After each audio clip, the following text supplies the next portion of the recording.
E aí? Hoje a gente vai fundo em uma obra que tentou desbravar um território bem misterioso: a comunicação com o mundo espiritual. Vamos explorar um verdadeiro guia do século XIX que se tornou a base do Espiritismo, o Livro dos Médiuns, de Allan Kardec. Pensa só, a gente está em meados do século XIX. Aquela febre de comunicação com espíritos estava saindo das brincadeiras de salão e virando coisa séria.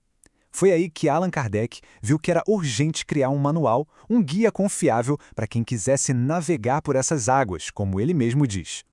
Então, para começar, vamos definir a figura central de tudo isso, segundo a obra do Kardec. Quem é, afinal, o médium? A grande sacada do Kardec foi dizer o seguinte: olha, mediunidade não é um poder mágico para poucos. Na verdade, é uma capacidade natural do ser humano, que quase todo mundo tem, em maior ou menor grau.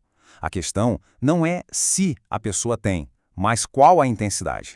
E uma das formas de mediunidade que mais chamou a atenção na época e que foi super estudada foi a psicografia, ou seja, a escrita pelos espíritos. E ela passou por uma baita evolução com o tempo. Pois é, como é que se saiu de batidinhas simples na mesa para chegar em mensagens super complexas? A resposta está toda na evolução dos métodos, que foram ficando cada vez mais, digamos, eficientes. Olha que interessante essa progressão. A gente já sai de um método super cansativo, letra por letra com batidas, para algo muito mais rápido com as sextantes e finalmente chega na psicografia direta. Isso abriu um leque de possibilidades, né? Permitiu que as mensagens ficassem muito mais ricas e detalhadas. E aqui a gente lembra num ponto super importante do livro, lá no capítulo 15. Para Kardec, não existia só um tipo de médium que escrevia. Pelo contrário, ele fez uma classificação bem detalhada dependendo de como o médium recebia e passava a informação para o papel. O mais legal de ver essa tabela é entender os diferentes níveis de consciência do médium no processo. Vai desde o médium mecânico, que nem sabe o que a própria mão está escrevendo, até o intuitivo, que capta a ideia e usa as próprias palavras. E tem o semimecânico no meio, que seria o mais comum, onde a pessoa sente o impulso na mão, mas ao mesmo tempo sabe o que está sendo escrito. É quase uma parceria ali. Beleza, saindo um pouco da escrita, a gente entra no capítulo 16. E aqui Kardec abre o leque e documenta um monte de outras habilidades mediúnicas. As chamadas faculdades especiais, que vão muito além de pegar um lápis e escrever. E dá uma olhada na variedade. Tinha gente que via espíritos acordado, os videntes. Outros que curavam com as mãos, com o olhar, os curadores.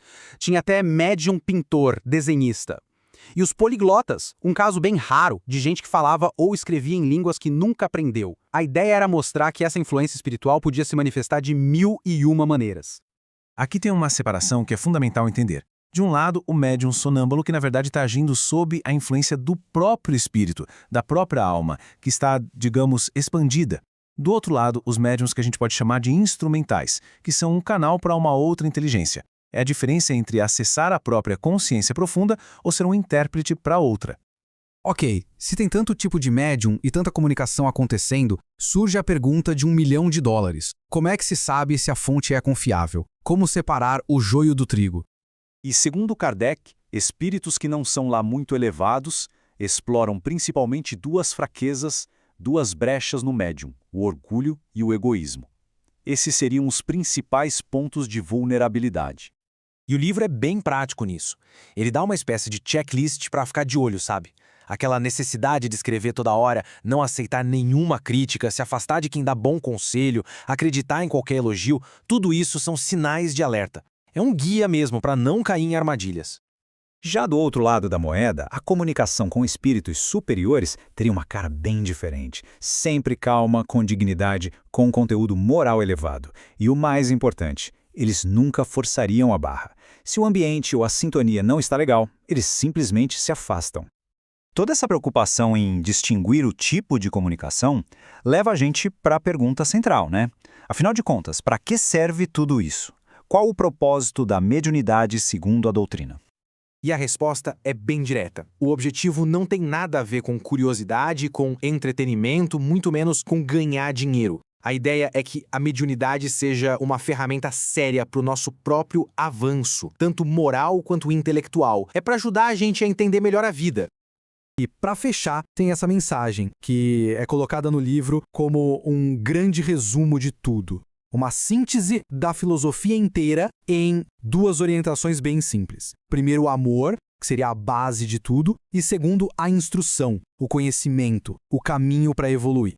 Isso tudo deixa a gente com uma reflexão, né? Se a mediunidade é vista não como um show de mágica, mas como uma capacidade natural do ser humano, isso muda tudo. A grande questão que o livro levanta não é se ela existe, mas sim para que ela serve e qual a responsabilidade que vem junto.